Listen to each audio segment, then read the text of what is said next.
Welcome back, everybody. Papa Stanimus here from Game Rebel, and this is The Feed! Lots of great news for you guys today. Joe Rogan has some words for you as gamers and about what you should be doing with your time, and I'll tell you what, it is not playing video games. Twitch has seen some incredible growth also this year during the crazy thing that is happening during this crazy time that I totally cannot talk about. But first, Valorant news. Valorant has been data mined by this dude on Reddit, and he got all these crazy details. We know about a new character coming out. We know about a new ranking system and a new game mode, which is going to be very interesting. Let's talk about that. The game mode, Deathmatch. Just imagine playing Valorant, playing Deathmatch. You know, for the casual people, I'm more of a casual Valorant player myself. I love playing Spike Rush, and I think that a deathmatch in Valorant would be an incredible way to get some action in that game and not have to sink like 30 minutes into a game. You know what I mean? So I just think that that's great. Now, this is just speculation, but there was a line of code that was found by this data miner dude that says game mode, and then, you know, it's a little code string, and then it says deathmatch. So that's all we got, but there's going to be an update coming in next month, and I'm hoping we're going to see some deathmatch in there. Now, there is a new character that we're pretty sure is going to come out because there is some audio and some other things suggesting that this character, Killjoy, is who the next character is going to be, hopefully in the next update. Some of the audio clips are very interesting, and it's the other characters interacting with Killjoy, and it appears that Killjoy is going to be kind of a nerd type character or like an engineer kind of character, and has some I don't know, I'm really excited to see what those abilities are going to be and how they're going to be applied in the game. And finally, with Valorant, there is going to be a big update to the ranks. Apparently, the guy that they had working at Valorant that was working on the rank system before is not with the company anymore, and they're hiring someone else, and they're going to redo the rank system, and everybody's been complaining about the ranks thing. So when they let this guy go, on Twitter, I noticed a lot of players saying, yes, awesome, work on the ranks, and everyone has their gripes about what's good and bad about it. But yeah, updates to the ranks, and in the data mining thing, we actually got a visual on how that might look, and I think that anything's an improvement at this point, because nobody is happy. Since the crazy thing happened in this crazy year that shut the world down, Twitch has seen some crazy numbers. Okay, so lots of people are watching Twitch. I think it's about, at least, let me get my numbers right, we are seeing a 60% increase in viewership from the same period of time last year, about the past 3 months, and that is incredible. That is actually incredible. According to my calculations, we have seen about 5 billion hours watched on Twitch. More people than ever are signing up to Twitch and checking out live streaming because they're at home all day and they don't have anything else to do. And, you know, it kind of makes sense. You know, it's a cool, fun way to try and make money. You're at home, you're playing video games and stuff anyways. Who would have thought that the apocalypse would be a lot of video game playing? It's not what I imagined, but you know what? I'll take it. Facebook and YouTube have also seen some incredible growth numbers this year, especially with Mixer shutting down and everyone's kind of consolidating into these platforms. But Facebook is the biggest grower here, as you could say. They have seen more than double the growth, I think that is. Facebook has more than doubled their numbers. That is a real thing. That's crazy. Now, they are dwarfed by Twitch and YouTube as platforms in the live streaming space, but doubling their size as Facebook is just, that's so crazy to me. But I guess it makes sense. A lot of people still use Facebook. I don't really use it like I used to. I use it more like, you know, if I tweeted something and it was cool, maybe I'll throw that over on Facebook too. That's kind of about where I use it, but who would have thought that Facebook would be using their businessy moves to gain market share in the live streaming space? And I think that we're going to see a lot of really big growth with Facebook outside of the United States and English-speaking countries. I think that in non-English-speaking countries, Facebook is trying to be the big live streaming service for them. So they're all on Facebook, and it's just absolutely incredible how many people from all over the world use it. And one of the biggest parts of Facebook is not just the US. That's what we see when we're on there. But there's this whole other world of people, and I just see a massive live streaming market just ready to be tapped into. We're gonna see some people from other countries just become these mega stars that are big, like the Doc and everyone else that's really big on Twitch. We're gonna see some people becoming massive personalities out of nowhere, and we're gonna be like, who the hell are all these guys? We've never heard of them before.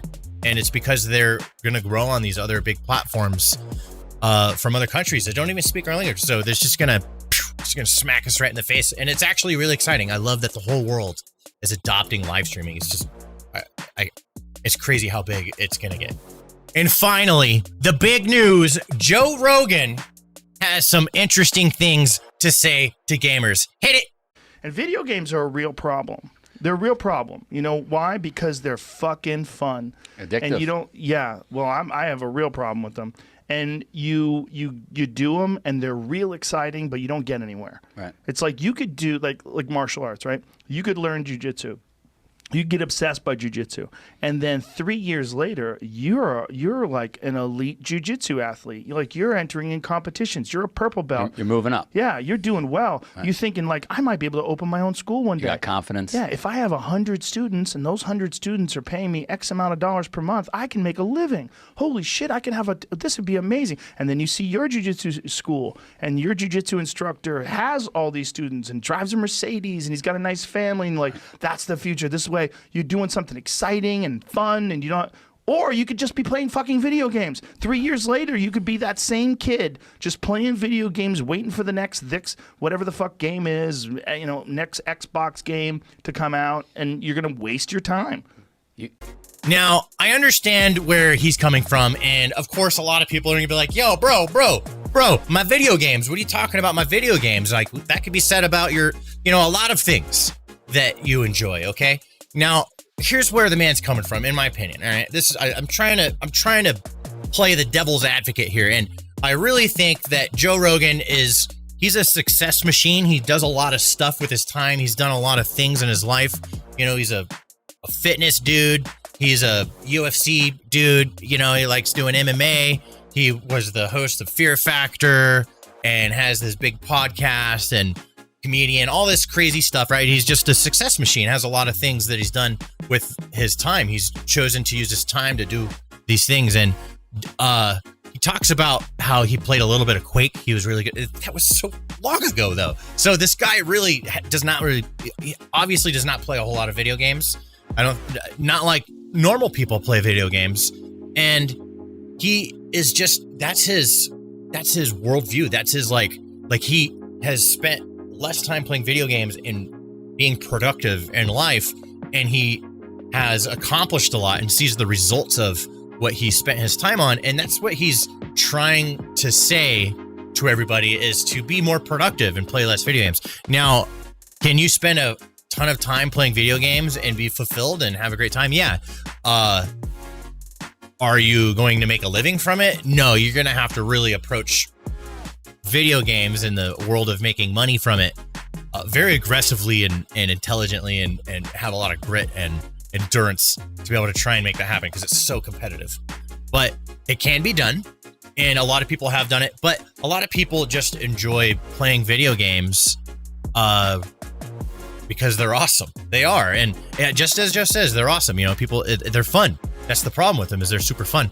Personally, my opinion on this is try to find a good balance between being productive in your life and enjoying entertainment. There's nothing wrong with enjoying entertainment, whether it's movies, listening to a Joe Rogan podcast, playing video games, watching my stupid ass on YouTube. Either way, like entertainment, you got to have entertainment. It helps keep your brain focused. It helps you it's healthy for you. It's good for you. You got to have your entertainment, but you also should have your productivity. I'm a big productivity person. Spend as much time as you can building things up. So I'm a little bit more in the middle of video games. Awesome. Entertainment, good for you.